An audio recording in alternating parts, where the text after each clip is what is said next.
कि उनको वो चीज़ मतलब समझ जब आई। उन्होंने शुरू किया उसी समय उनका ये विजन था कि ये जो बिजनेस मैं आज कर रहा हूँ डायरेक्ट सेलिंग और नेटवर्क बनाऊंगा तो इसका फायदा आगे जाके फैमिली को और सब लोगों को मिलने वाला है। जी जी जी, ये विजन उनको उसी समय समझ में आ गया था। और मेरे को उन्होंने बताया था कि बेटा ये एक ऐसा व्यापार है कि जहाँ पर एक बार अगर आपने नेटवर्क पे काम कर लिया तो मुझे ऐसा लगता है कि इस नेटवर्क में काम लोग कुछ और करेंगे और इनकम आपको आएगी। और ये सबसे बड़ा स्टैब्लिश है इस बिजनेस के कि आपका परिवार, आपकी फैमिली इस बिजनेस में सिक्योर हो जाती है। तो मुझे ऐसा लगता है कि कहीं ना कहीं उनकी वो सोच जो उनको सन 2001 में पता लगी थी वो आज मेरे परिवार के अंदर बहुत काम आ रही है। That's great, sir.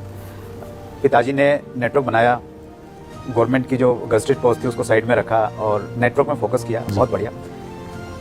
पिताजी का देहांत हो गया 2012 में आई थिंक। हाँ, मैं 23 फरवरी 2012 में मेरे फादर का देहांत हो गया था। तो वो बहुत एक इमोशनल मोमेंट रहा होगा आपकी लाइफ का। और जब पिताजी का देहांत हो गया और फिर आपको कहीं ना कहीं ये मालूम चला कि भाई अब बिजनेस जो है ट्रांसफ़र होने वाला है आपके नाम या फैमिली के नाम पे और फिर आपने बिजनेस करना है, तो वो जो पर्टिकुलर एक मोमेंट था जब फादर की डेथ हो गई, बिजनेस आपके नाम ट्रांसफ़र हो रहा है और फिर आपने बिजनेस में आप इन्वॉल्व हुए, तो वो मतलब वो जो चीज़ जो पिताजी कहते थे तो उसको लेके आप इमोशनल थे, आपको कैसा लग रहा था उस समय? देखिए, एक्चुअली वो मोमेंट ऐसा था कि मैं शब्दों में बयान नहीं कर सकता क्योंकि जब घर का मुखिया चला जाता तो वो सिचुएशन कुछ और ही होती है। लेकिन हाँ, कहीं ना कहीं जब बिजनेस मेरी फैमिली में वो मुझे देखकर गए और जो उनका वो सपना जो सोचा करते थे कि अगर मैं इस दुनिया में ना रहूँगा तो बेटा ये बिजनेस तुझे बहुत कुछ देगा, वो लाइनें जब उनके जाने के बाद कहीं ना कहीं जब मुझे इनकम आया इस बिज़नेस से, जब मेरे फादर के जाने के बाद जो मुझे इस बिज़नेस से जो इनकम आई, उस इनकम को देख के मेरे आंखों में आंसू आ गए थे कि उनकी वो बातें मेरे दिमाग में, मेरे परिवार में गूंजने लगे कि कितनी एक अच्छा सिस्टम मतलब मेरी फैमिली को देकर गए। और कहीं ना कहीं मैं शायद आज उनके सपने को बड़ा करने का कोशिश कर रहा हूँ। मेरा यही प्रयास है कि हर घर के अंदर एक रवि शर्मा पैदा हो, हर घर के अंदर एक ओपी शर्मा पैदा हो, जिससे कि बच्चों को, आने वाली फैमिली में कोई चैलेंज ना आए। उनके सपने को आगे लेके जाने का एक प्रयास है मेरा, बस उस प्रयास में लगा हुआ हूँ। That's wonderful sir. ये आप बहुत अच्छा इस चीज़ को लेके, अच्छी बात ये रही कि आपने बिजनेस में आप इन्वॉल्व हुए और बिजनेस को आपने समझा और फिर बिजनेस में आप पूरी तरह से लग गए। तो अगर आप इस चीज़ को आप देखें, क्योंकि आज आप 7-8 साल से बिजनेस में एक्टिवली इन्वॉल्व हैं, आपके पास दो सिचुएशन होती।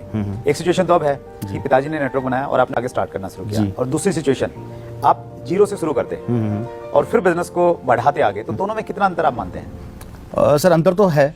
अगर मैं समझता हूँ कि पिताजी ने स्टार्ट किया, अगर मुझे जीरो से स्टार्ट करना पड़ता तो मेहनत मैं भी उतनी करता, इसको उसी ऊंचाई पर जरूर लेकर जाता। क्योंकि मैं समझता हूँ कि डायरेक्ट सेलिंग किसी को समझ में आ गया, ये बिजनेस अगर किसी को समझ में अच्छे से आ गया तो मुझे लगता है दुनिया का कोई काम नहीं कर पाएगा। कारण क्या कि इस बिजनेस की जो गहराइयाँ है उसको समझना बहुत जरूरी है। और ये किसी भी फील्ड में आप ले लीजिए, जब तक आप किसी चीज़ की डेप्थ तक नहीं जाते, उसको समझते नहीं, तब तक आप सफल नहीं हो सकते।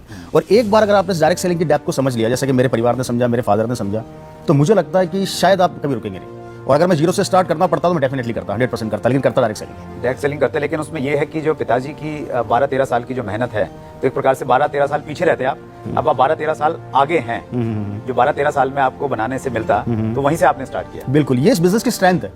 ये इस बिजनेस की स्ट्रेंथ है कि एक बार अगर आपने इसमें मेहनत कर ली, इंपॉर्टेंट ये नहीं कि आप कब चालू कर रहे हैं, जब जागो तभी सवेरा, आप जब भी स्टार्ट करें इस बिजनेस को, लेकिन अगर एक बार आपने इस बिजनेस को चालू कर लिया तो आपकी फैमिली, आपकी आने वाली जनरेशन को वो चैलेंज फेस नहीं करने पड़ेंगे। तो कहीं ना कहीं 12-13 साल ये मेरे लिए प्लस ही है कि आज। तो जब पिताजी नहीं रहे उस समय आप क्या कर रहे थे? पढ़ाई कंप्लीट हो गई थी, क्या कर रहे थे? जी, मैं एक्चुअली मेरा एजुकेशन कंप्लीट हो गया था। उसके बाद फिर मैंने डायमंड का बिजनेस स्टार्ट किया। बीच में मैंने मॉडलिंग्स करी, काफ़ी रैम शोज़ किए मैंने, काफ़ी अच्छे ब्रांड्स के लिए काम किया।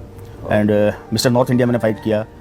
एक लोग कहते थे अच्छी हाइट है, थोड़ा चेहरा भी ठीक ठाक दिख जाता है, तो थोड़ा फिजिक पे काम किया। एंड फिजिक शुरू से बिल्ड अच्छी रही है तो थोड़ा सा मॉडलिंग की ओर गया। एंड उसके बाद फिर डायमंड, वहीं से मुझे डायमंड्स का बड़ा पैशन था मेरे अंदर, डायमंड्स का मुझे बड़ा शौक था शुरू से, तो मैंने डायमंड का बिजनेस भी स्टार्ट किया। मैंने बेल्जियम से डायमंड ग्रेजुएशन की डिग्री करी है, इंटरनेशनल जेमोलॉजी इंस्टीट्यूट जो वर्ल्ड की एक अच्छी कंपनी है, वहाँ से मैं डायमंड ग्रेजुएट भी हूँ। उसके बाद फिर मैंने वहाँ स्टार्ट किया, लेकिन जब ये घर में ट्रेजेडी हुई तो मुझे ऐसा लगने लग गया कि शायद ये दुनिया का सबसे बेहतरीन बिजनेस है, जहाँ पर आप जितना इस बिजनेस के बारे में सोचेंगे उतना कम है। तो मैंने अपने डायमंड्स के बिजनेस को, अपने उस लाइफ को साइड में रख के इस बिजनेस में उतर गया। और यहाँ पर एक चीज़ और बताना चाहूँगा आपको मैं थोड़ा सा, और व्यूअर्स को भी बताना चाहूँगा कि मेरे फादर के जाने के बाद गवर्नमेंट की जॉब मेरे पास आई थी। अच्छा, ओके, हाँ, उनकी जगह जी, मेरे पास उनका जॉब आया और मुझे कहा गया कि रवि जी, ये नौकरी आपको मिलने वाली है, आप इस नौकरी को करें।